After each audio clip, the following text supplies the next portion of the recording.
Today's show is brought to you by the Dance Studio of Tupelo and Sprint Print.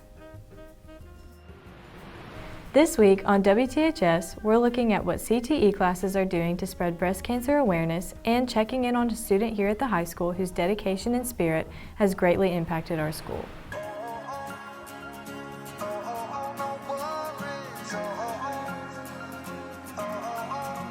I've been losing my mind, driving blind in the words of this song.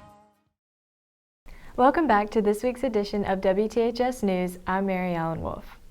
Breast cancer is the second most common cancer among women in the United States. CTE classes such as collision repair and digital media are doing their part to support survivors for the month of October. Sarah Buzzell has more on this topic. October is widely known as Breast Cancer Awareness Month. During this month, many strive to bring to people's attention the struggles and hardships of living with this disease. Tupelo High School CTE classes are using their own talents to spread awareness. Once again, the mechanics are painting and repairing a car to honor those in battle. Collision repair teacher Mr. Bradley says he strives to spread awareness because of the many teens who are uninformed of the common disease. I found out that a lot of teenagers, unless they have experienced it directly in their family, they're not really aware of it. So it's just important to bring awareness to everybody, especially the ones who have never experienced it, to let them know that it is out there and you can do something to support. So far, the team has painted, sanded, and buffed the car. Now they're collecting names of survivors, fighters, and those who lost their battle to breast cancer. If you're looking to help spread awareness, don't worry, you won't have to go out and buy a pink car. Instead, you could do like Miss Walker's digital media class and Miss Ritchie's early childhood education class and hang cancer out to dry. We are going to design our own breast cancer awareness t-shirts. Each student will design their own in Photoshop, and then we'll print the t-shirt and we'll hang them up in iBuilding for the month of October.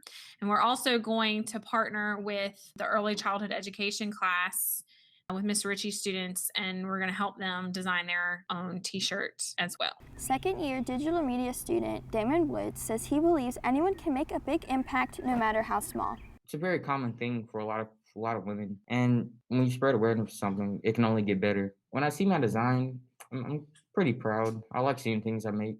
To learn more about what you can do to help or how to schedule your own checkups, visit breastcancer.org. I'm Sarah Buzzell, reporting for WTHS News. Thanks, Sarah. Some of these classes have been spreading awareness for almost 5 years now. We all have a chance to show our support on October 30th at the Pink Out game. Speaking of football games, Paris has this week's Sports Edition. Hey, I'm Paris Lehman, and welcome back to this week's edition of Sports Media.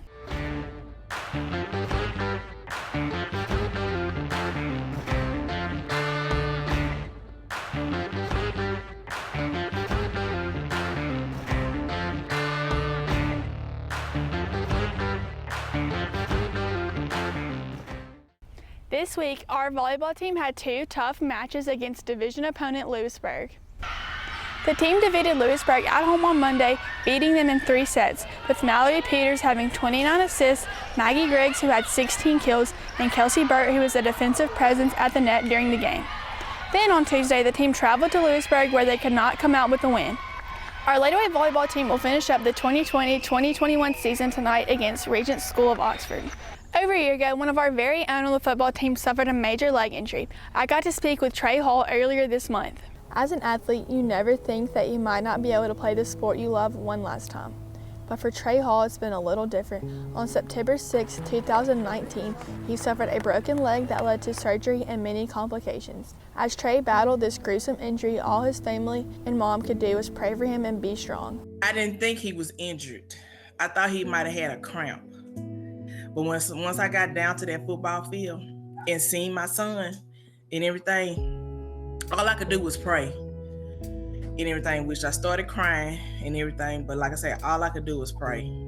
After Trey came out of surgery and began his recovery, he soon faced many complications, which led to him being airlifted to UAB's hospital for 12 days. Over these 12 days, he's soon to improve and began his rehab. I stayed positive about my friends.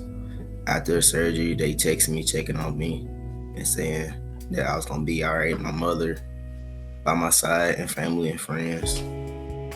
Throughout Trey's recovery, Tupelo High School and the community came together as one and held prayer rallies to lift him up in the hard times during his recovery.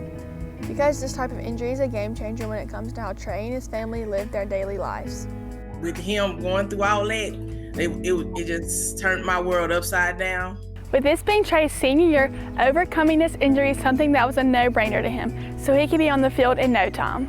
It's my senior year, so it means a lot to me because last year I didn't get to play a lot, so I wanted to play more and try to get offers to go to college. Even though Coach Harden is the new head coach this year, he gives insight on Trey's growth as a player this year. He's been in a terrible situation, having to go through that in life. He's overcome a lot.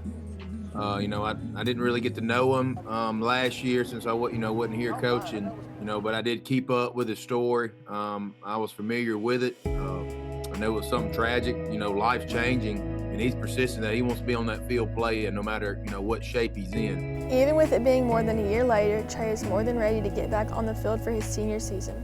As the season is in full swing right now, Trey hardly thinks of his injury anymore because of his love and passion for the game of football.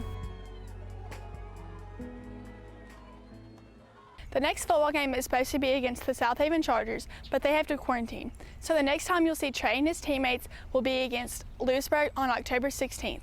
This past Friday, our football team picked up a huge win against Olive Branch 21-7, which puts the team at 2-3 overall and 1-1 in division. With Olive Branch scoring on the very first possession of the game, that is all we saw from their offense as they could not handle the Wave's defensive pressure. Also, Fred Adams had 2 huge interceptions to give the Wave the ball. Also, with our defense bringing intensity, it did not allow Olive Branch to complete many passes or get many first downs the entire game. On the offensive side of the ball, the Golden Wave had 3 touchdowns. Jake threw 2 touchdown passes to Corbin Huggins and Alex Pounds in the first half, with the Wave scoring 1 more in the second half, with Kyson Brown running 1 in. This gives the Wave another division win, putting the Wave at 2-1 in division play and 3-3 overall. Check back in next week to hear Golden Wave sports updates. Thanks, Paris. There are so many different stories and backgrounds here at Tupelo, so we're introducing a new segment that takes a look into the lives of our very own teachers and students called Behind the Mask.